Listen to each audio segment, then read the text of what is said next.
Hello gold farmers, welcome to another golden routes farming video.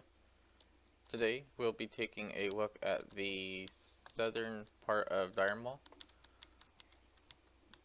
It's either the southern or western, I'm not 100% sure, but I'm pretty sure it is the southern.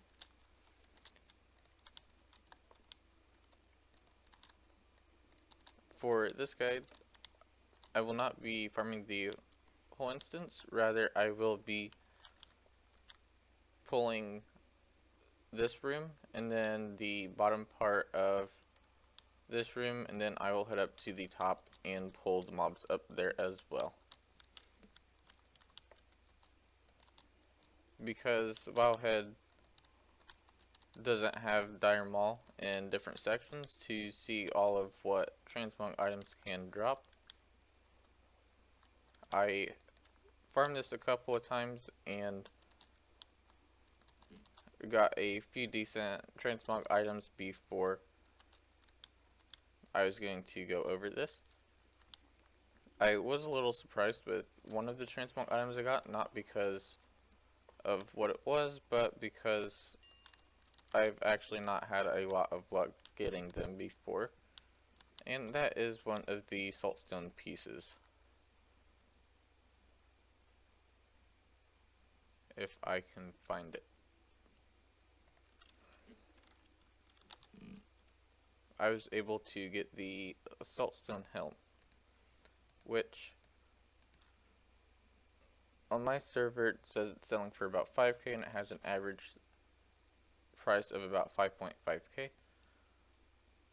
Some other transmog items I had gotten were the Seedfast boots, which sells for about 3k. The Geomancer's wraps, which sells for about 1.2k. And there were for a few more smaller transmog items, but those were the three of the biggest that I had gotten. I've also gotten quite a few of the Warlord card pieces from just all of the Dire Maul instances in general. I will usually pull all of the mobs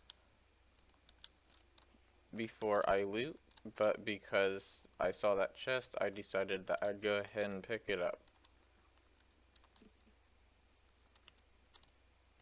The last run I did took me roughly 6 minutes, and I had a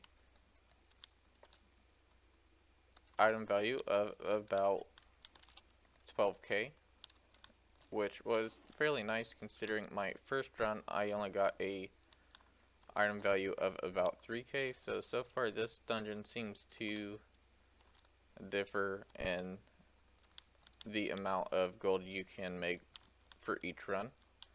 So far it appears it takes me about 6 minutes to pull the 3 sections that I will be pulling. If you are a skinner, then you also have a small chance of getting the Warren Dragon Scale, which can be used in a couple different transmog items. I have covered another farming location for the Warren Dragon Scale. If you wish to go for that transmog set, because I do not recommend that you farm this dungeon for the leather. It is a fairly decently expensive leather, and I only got one so far, and there's, I believe, 4 or 5 mobs in this entire instance that can be skinned. So it's not like you will be able to get enough to craft the set if you do decide to do that.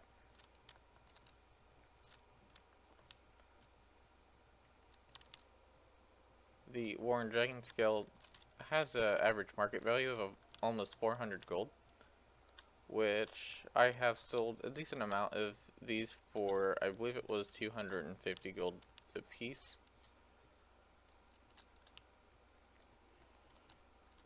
You can also get quite a few different herbs from here. I haven't seen any of the ghost mushroom yet. Oh, well, I guess there's one right there. The ghost mushroom would be the main one that I would hold on to, mostly because it can be crafted into an oil that sells for almost 200 gold. I have also gotten a few different recipes from this dungeon, which I'm actually surprised about because I haven't had a whole lot of luck with getting recipes from any dungeons. This is probably the most I've gotten for a while. I've only done this to be my third run right now, so the two recipes is pretty surprising to me. I don't know how many chests spawn in this dungeon. I have found one over here, but it doesn't look like it's there right now, probably because I found it down bottom, which was the first time I actually found it there.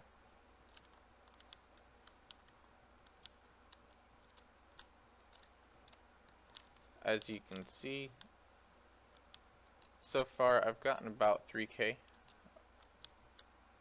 in the item value, and I don't expect to see too much more, so you could probably expect at least a 3 to 10k each run, which is a fairly large difference between the two, but it doesn't take very long to complete this dungeon, and you have a chance of getting some saltstone pieces.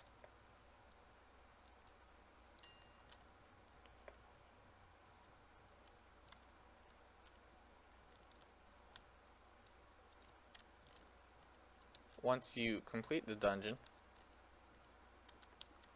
you can easily jump off one of these ledges and run out and reset the dungeon, which is also really nice if you aren't a druid or monk, because a lot of other dungeons could take a decent amount of time to run out and complete.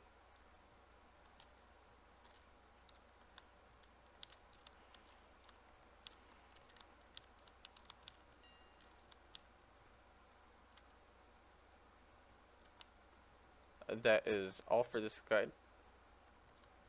Thanks for watching. Don't forget to give the video a thumbs up and subscribe for more content.